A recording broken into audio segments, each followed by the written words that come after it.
에스겔 37장 1절 14절 말씀 중심으로 내 인생의 모든 것을 회복시키시는 하나님, 그런 주제로 말씀을 전하겠습니다. 계속해서 하나님이 회복시키시는 말씀의 일부입니다.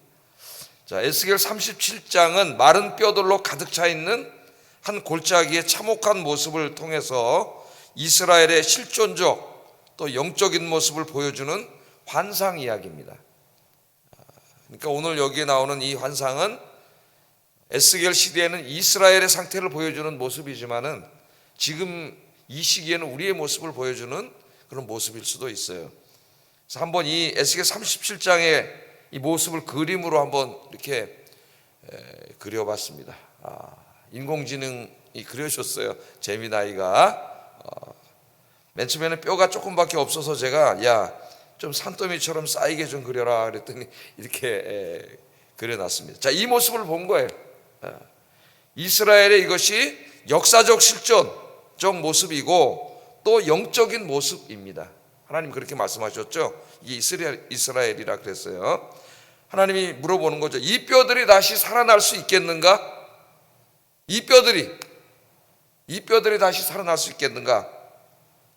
영적으로 실존적으로 이와 같이 된 사람들이 다시 소생할 수 있겠는가? 에스겔 37장은 이 질문에 대한 하나님의 대답입니다. 하나님의 대답. 하나님 뭐라 그러셨어요? 이제 살펴보겠지만은 결론만 말하면 인간은 살릴 수가 없죠. 어떻게 살리겠어요, 이 뼈들을? 하나님은 살리실 수 있다. 할렐루야. 그래서 우리에게 소망이 있는 겁니다. 이 지경이 돼도, 나의 어떤 실존적인 삶이 이 지경이 돼도, 나의 영적인 모습이 이 지경이 돼 있어도, 이 여기 있는 해골과 마른 뼈처럼 참혹한 모습으로 말라 비틀어져 있어도 하나님의 생기가 불어오면은 다시 소생할 수 있다. 그래서 에스겔 37장은 소망의 메시지입니다. 소망의 메시지. 오늘 이 아침에 여러분 말씀 들을 때, 기도할 때에 성령님께서 하나님의 생기를 그냥 여러분에게 확 불어넣으셔가지고 여러분의 실존적인 삶도 살아나고 영적인 삶도 살아나는 이 아침 되기를 주의 이름으로 축복합니다. 자, 말씀을 보겠습니다.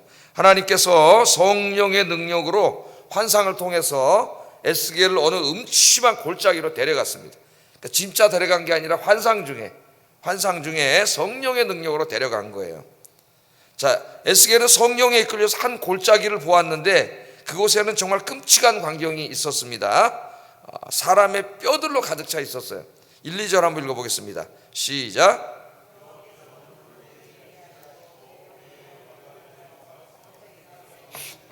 거기 뼈가 가득하더라. 나를 그 뼈 사방으로 지나가게 하시기로 본즉 그 골짜기 지면에 뼈가 심이 많고 아주 말랐더라. 다시 한번 그림을 보여주세요. 이 말씀을 그대로 형상화해서 인공지능이 그린 거죠. 굉장히 똑똑합니다.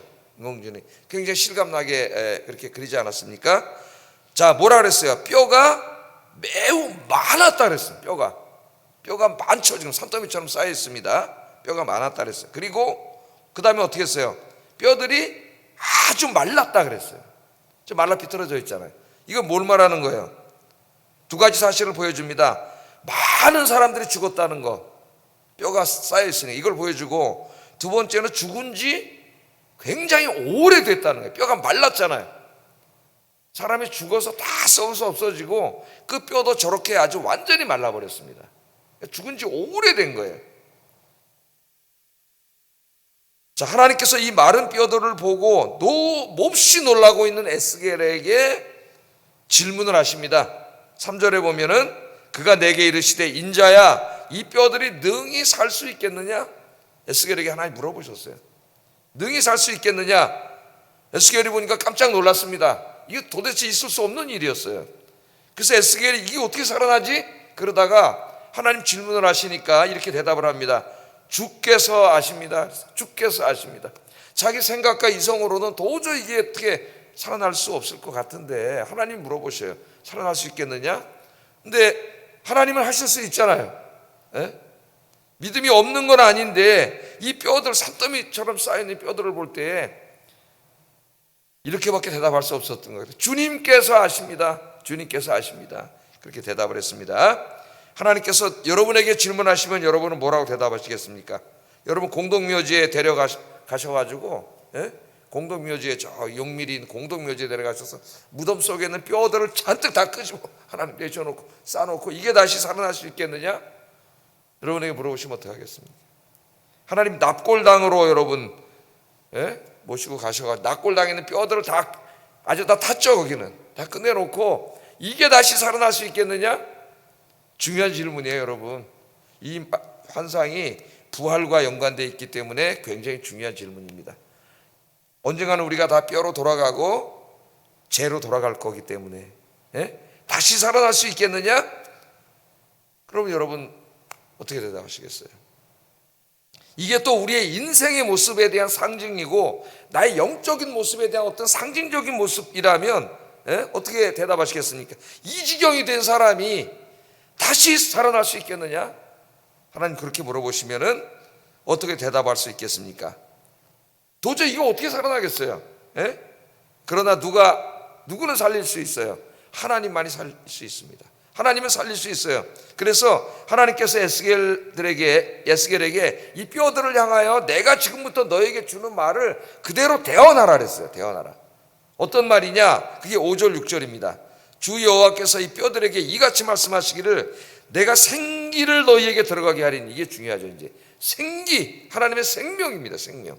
생기를 들어가게 하리니 너희가 살아나리라. 살아나리라. 너희 위에 힘줄을 두고 살을 입히고 가죽으로 덮고 너희 속에 생기를 넣으리니 너희가 살아나리라. 하나님이 그렇게 말씀을 하셨습니다. 자, 하나님의 지금 하신 말씀의 메시지 핵심이 뭐예요? 핵심을 빨리 찾아야 돼.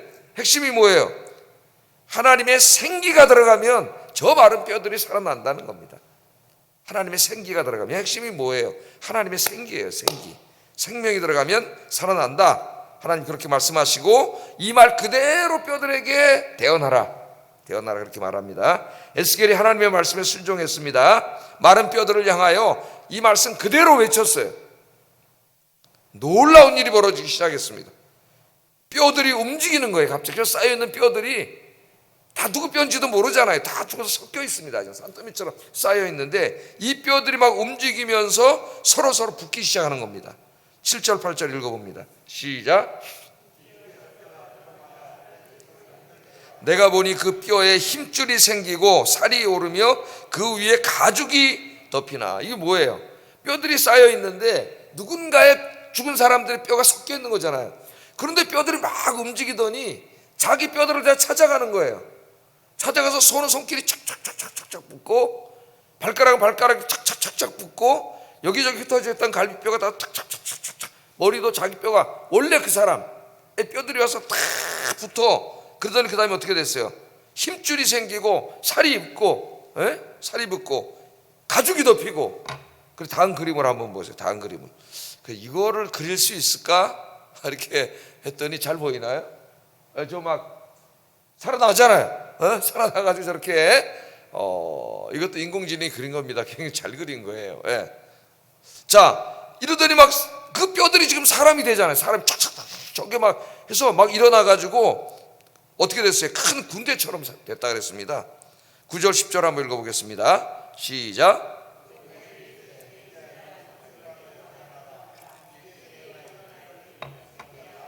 사방에서부터 와서 이 죽음을 당한 자에게 붙어서 살아나게 하라 하셨다 하라. 이에 내가 그 명령대로 대언하였더니 생기가 그들에게 들어가매 그들이고 살아나서 일어서는데 그게 큰 군대더라.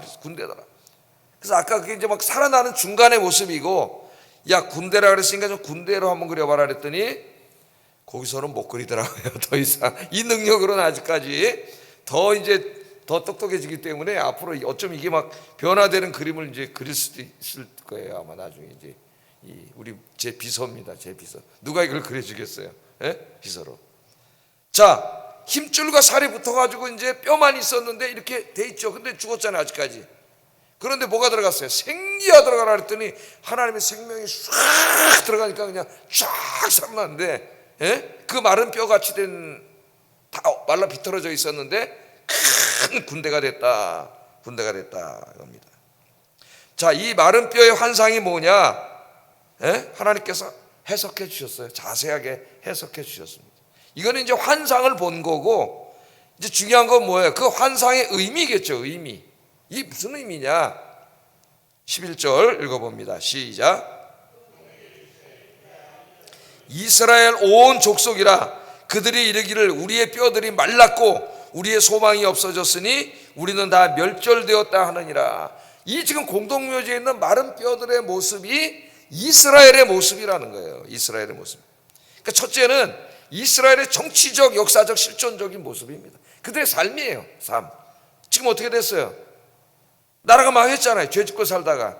죄짓고 우상숭배하고 살다가 나라가 망했습니다. 바벨론에게 나라 다 뺏기고 이스라엘 땅에 그래도 쓸만한 인재들은 다 끌려갔어요. 바벨론으로. 에스겔도 지금 거기 끌려가 있습니다. 그 사이에. 그렇게 70년 동안 70년 동안 나라 잃은 민족으로 있는 이스라엘의 어떤 그 정치적, 역사적, 실존적인 모습이 1차적으로는 민족도 죽었고 조국도 죽었고 나라 잃은 백성들의 삶이 얼마나 고달팠겠어요. 그 피폐한 삶의 모습을 보여줍니다. 그러나 그런 실존적인 모습만 보여주는 게 아니라 더 중요한 모습은 그들의 영적인 모습을 보여주고 있는 거예요. 지금 영적인 모습. 나라가 망하고 그런 가운데 소망도 잃어버리고 신앙도 잃어버리고 그렇게 살아가고 있는 이스라엘의 영적인 모습도 이 공동묘지의 모습이 대언하고 있습니다. 이 모습을 보여주면서 너희가 지금 이 상태인데 이게 살아날 수 있겠느냐 그런 말이에요. 너희들이 다시 소생할 수 있겠느냐? 하나님께서 그렇게 물어봅니다. 어떻게 소생할 수가 있겠어요? 저 바벨론을 보니까 망할 것 같지도 않아요. 지금 그 강력하다는 아수르도 다 때려 엎어버리고 고대 근동을 다 장악한 저 바벨론이 그대로 시퍼렇게 지금 고대 근동을 다 지배하고 있습니다. 이 가운데 이 민족이 역사적으로 실존적으로 다시 살아날 수 있겠느냐? 그런 가운데 다 잃어버린 신앙이, 하나님에 대한 신앙, 이 영성이 다시 살아날 수 있겠느냐? 하나님이 물어보신 것이죠. 그런데 하나님이 소망을 주는 거예요. 살아날 수 있다는 거예요. 누가 살아나게 하실 수 있어요? 하나님께서. 하나님께서 능히 살아나게 하실 줄로 믿습니다. 하나님의 생명이 확 불어오면은, 하나님의 생명이 불어오니까 그 뼈다구들이 그냥 다 사람이 되고 살아나서 큰 군대가 된 것처럼 이스라엘을 그렇게 하나님이 실존적으로 영적으로 회복시킬 수 있다, 그렇게 말하고 있는 겁니다. 지금 다시 한번 이 말씀을 보세요. 자, 이스라엘의 모습인데 11절 특별히 이스라엘의 영적인 모습이에요. 한번 보겠습니다. 시작. 그들이 이르기를 우리의 뼈들이 말랐고 우리의 소망이 없어졌으니 우리는 다 멸절되었다. 우리 멸절되었다. 그냥 다 멸절됐어. 이거 우리 못 일어나. 끝이야. 내 인생 끝이야. 그런 사람들 많죠. 내 인생 이제 다 일어나지도 못해 그냥 주저앉아가지고 우울하고 그런 고통 가운데 살아가는 사람들이 많이 있습니다. 자, 이스라엘 사람들이 소망이 없다고 지금 얘기하고 있어요. 우리에게 소망이 없다, 소망이 없어졌다. 이거는 심각한 이야기입니다. 왜냐하면은 그들의 소망은 항상 누구였어요? 하나님이셨어요. 하나님이 항상 소망이셨습니다. 소망이 없어졌다고요? 그러면 하나님이 없어졌나요? 하나님이 사라졌나요? 저 서구 문화는 지금 하나님이 없어졌어요. 왜? 니체 이후에 니체가 뭐라 그랬어요? 신은 죽었다 그랬어요. 그들의 마음속에 신을 죽였어요. 하나님이 없어요. 하나님 역사하지 않아요. 소망이 없어졌다니. 그들의 소망이 언제 이 세상 것이었습니까? 그들이 어리석게도 하나님 의지하지 않고 바벨론 의지하고 때로는 아수르 의지하고 때로는 애굽 의지하고 그렇게 살다가 바벨론한테 망했잖아요. 하나님이 소망이었는데, 그러므로 소망이 없어졌다고 하는 것은 하나님에 대한 기대와 하나님에 대한 믿음과 하나님에 대한 신앙을 완전히 잃어버린 상태입니다. 잃어버린 상태. 우리가 힘들 수 있고 잠깐 실패할 수 있고 슬픈 일이 닥쳐올 수 있지만은 우리에게 절망은 없어요. 누가 살아계세요? 하나님이 살아계시기 때문에 믿음이 있는 사람은 하나님 붙잡고 다시 일어나는 거예요. 그런데 이 사람들은 소망이 없어졌다랍니다. 다 말라 비틀어졌다래요. 자기들은 하나님에 대한 신앙을 잃어버린 거예요. 왜 이렇게 됐어요? 이 사람들이 왜 이렇게 됐습니까, 여러분? 오랜 동안 70년 동안 나라를 잃고 살아오면서 하나님에 대한 신앙이 점점 없어지고 70년 동안 그 현실 속에 절망하고 좌절하고 그렇게 하다 보니까 기도의 삶도 잃어버리고 그러면서 그들의 마음속에 하나님이, 그 전능하신 하나님, 온 우주를 창조하신 광대하신 하나님이 그들의 마음속에서 자꾸 작아지는 거예요. 그래서 나중에는 자기 마음속에 하나님을 어떻게 만들어놨냐면은 아무것도 해줄 수 없는 하나님. 그러니까 기도하지 않는 겁니다. 기도해도 응답할 수 없는 하나님. 여러분, 기도 생활을 오래 하지 않았거나 건성으로 기도하고 그런 생활을 살면서 하나님의 응답을 체험하지 못한 사람의 신앙 상태가 이와 같아요. 설교를 들어도, 성경을 읽어도, 기도 응답에 대한 약속의 말씀을 읽어도 그 말씀이 믿어지지 않습니다. 조금만 어려워도 정말 하나님이 내 문제를 해결해 줄 수 있을까? 아니, 하나님이 해결해 줄 수 없어. 이 문제를 어떻게 해결해 주시지? 그러면서 스스로 좌절하고 나는 소망이 없다, 나는 이제 혼자다, 그렇게 생각하는 사람들의 모습을 오늘 여기에 보여주고 있습니다. 여러분, 하나님이 살아계십니다. 할렐루야. 그 하나님은 전능하신 하나님. 우리 조금 전에 신앙 고백했잖아요. 전능하사 천지를 만드신 하나님이 누구예요? 내 아버지임을 믿습니다. 우리가 예배 때마다 이렇게 고백하고 있어요. 엄청난 걸 고백하고 있는 겁니다. 이 고백이 사라진 사람들이에요. 오랫동안 기도하지 않고 기도의 응답을 체험하지도 않고 하나님의 능력과 권능의 역사를 체험하지 못하면 우리 마음속에 하나님이 이와 같이 됩니다. 점점 작아져서 만해져가지고 나중에 하나님이 사라져버려요. 이게 바로 이스라엘의 모습이라는 거예요. 그까지 나라 뺏기고 뭐 그것도 육신적으로 힘들겠지만, 그게 문제가 아니에요. 지금 더 큰 문제는 뭐냐? 하나님을 잃어버린 거예요. 하나님을. 오늘 시간에 여러분 말씀 듣고 이 새벽에 기도하는 중에 하나님의 생기가 여러분에게 쫙 불어와가지고 이 믿음과 신앙, 전능하신 하나님에 대한 이 신앙과 믿음 회복되기를 주의 이름으로 축복합니다. 이 믿음이 회복되면은 나머지는 다 회복되는 거예요. 그래서 뭐라 그랬어요? 사도 요한이, 사랑하는 자여, 네 영혼이 잘된과 같이 네가 범사에 잘되고 강건하기를 내가 간구하노라. 영혼이 잘되지 않았는데, 그 다음에 세상 것만 잘되면 어떻게 됩니까? 세상 게 마귀가 돼가지고 그냥 영혼이 하나님 떠난 사람이 돼버려요. 정말 중요한 게 뭐예요? 내 영혼이 잘 되는 거예요. 하나님과의 관계가 회복되고 기도가 회복되고 기도에 응답하신 하나님 체험하고 하나님이 능력과 권능으로 내 문제들을 해결해 주시는 것을 체험하고, 그래서 더 믿음이 강해지고 더 믿음이 확고해지고, 이게 살아있는 믿음이에요. 오늘 이 아침에 이 믿음이 회복되는 아침이 되기를 주의 이름으로 축복합니다. 이것을 위해서 기도해야 됩니다, 여러분. 이 믿음을 위해서. 안 그러면 마른 뼈처럼 돼버리는 거예요. 자기 삶이, 모든 인생이. 자, 이거 한 가지가 오늘 아침에 중요한 메시지고요. 또 하나는, 이 모습은 마지막 시대, 이제 우리 주님이 재림하실 때 정말로 저기 소망이에요. 모든 사람이 이렇게 되는 거죠. 다 죽어서 뼈가 되고 화장해서 재로 돌아가고, 다 모든 사람이 죽습니다. 100살도 못 살고 다 죽어요. 그걸로 과연 끝나느냐? 그 죽은 사람들이 다시 살아날 수 있겠느냐? 오늘 많은 사람들이 말도 되지 않는 소리라고 얘기합니다. 기독교 교리 중에서 제일 많이 공격당하는 교리가 부활에 대한 교리, 그 다음에 이제 성탄절이 다가왔는데 성육신 교리예요. 성육신 교리. 어떻게 처녀가 아이를 낳을 수 있느냐? 어떻게 하나님이 인간이 될 수 있느냐? 인간이 어떻게 하나님일 수 있느냐? 죽은 자가 어떻게 부활하느냐? 이게 어떻게 있을 수 있느냐? 똑같잖아. 사람들이, 이 뼈들이 살아날 수 있느냐? 여러분, 이제 우리 주님께서 다시 부활하실 때, 부활하시고 이제 재림하시는 날, 다시 찾아오시는 날, 이와 같은 역사가 일어날 것을 성경은 우리에게 미리 보여주고 있습니다.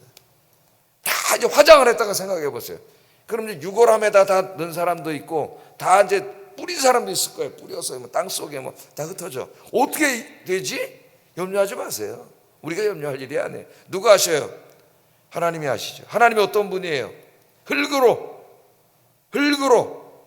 사람을 빚으시고 그 코에 지금 이 생명이죠. 하나님의 생명을 불어넣으셨더니 그 흙덩어리가 뭐가 됐어요? 생명이 된 거예요. 우리가 생명이. 그래서 우리가 죽는 날 어떻게 하나님의 생명을 다시 걷어 가시는 거예요. 걷어 가시면 뭐만 남아요? 흙덩어리만 남죠. 그래서 여러분, 이 사람이 죽으면 몇 시간 있으면 어떻게 돼요? 마네킹처럼 됩니다. 차가워지고 이게 섬유질이 다 굳어가지고 이게 마네킹처럼 돼요. 다 저희가 네 분 부모님 보내드리면서 그 마지막 할 때 만져보면 다 마네킹처럼 돼. 그래서 이제 한 줌의 재로 다 돌아가지만은 전능하신 하나님, 흙으로 인간을 창조하신 하나님이 그 뭐 흩어서 뿌리었든 어디로 갔든 하나님이 다 그걸 모으시는 거예요. 예? 다른 게 아닙니다. 여기 지금 그 뼈들이 그게 모이고 그 뼈들이 다시 이렇게 다 뭉쳐지고 다시 가죽이 입히고 힘줄이 생기고 생명이 들어가서 다시 살아나는 게 뭐예요? 부활이에요. 부활. 이와 같은 역사가 일어난다. 할렐루야. 그것을 가장 부활을 가시적으로 보여주는 말씀이 에스겔 37장의 말씀이에요. 그러니까 인류의 궁극적인 소망은 어디에 있어요? 부활에 있는 거예요. 왜? 우리가 이 땅에서 우리의 삶이 좀 회복돼 가지고 좀 뭐 이렇게 잘 살고 뭐 그렇게 한들 뭐 하겠어요? 100살도 못 살고 죽는데 인간은 죽잖아요. 그 이 땅에서 뭐 좀 잘 되고 소생하는 거는 영원한 소망은 될 수가 없어요. 우리의 궁극적이고 영원한 소망은 뭐예요? 부활이에요. 부활. 예? 부활. 지금 우리가 아프다가 하나님의 은혜로 건강해질 수 있습니다. 그러나 결국 죽을 거예요. 예? 잠깐 하나님이 우리를 건강하게 해주셨지만 영원한 건 아니에요. 궁극적인 축복은 뭐냐면은 우리가 다 흙으로 돌아간 다음에 하나님이 우리에게 새 생명을 주시는 거죠. 부활해서 하나님 나라에서 하나님과 함께 영원히 사는 것, 그게 우리의 궁극적인 소망인 줄로 믿습니다. 그래서 이 부활에 대한 소망을 가지고 오늘 이 말씀을 여러분 가슴에 새기면서 살아가시기를 주의 이름으로 축복합니다. 이 부활에 대한 소망을 가지면 우리의 삶이 다 살아나요. 그 우리의 이 영이 살아나고 우리 신앙이 살아나면은 제가 아까 읽어드렸던 요한 3서 1장 2절의 역사가 일어납니다. 한번 읽어보겠습니다. 시작. 강건하기를 내가 간구하노라. 아멘. 이 시간에 기도하겠습니다. 에스겔 37장은 하나님을 믿고 기도하는 저와 여러분 우리 모두에게 주신 소망의 말씀입니다. 내 인생이 때로 힘들고 어렵고 고통스러울 수도 있고 그럴 수 있습니다. 누구나가. 그러나 하나님이 살아계시고 하나님의 생기가 불어오면은 우리가 다 소생한다. 하나님이 다시 소생시켜 주실 수 있다. 약속의 말씀입니다. 이 말씀을 가슴에 품고 기도하겠습니다.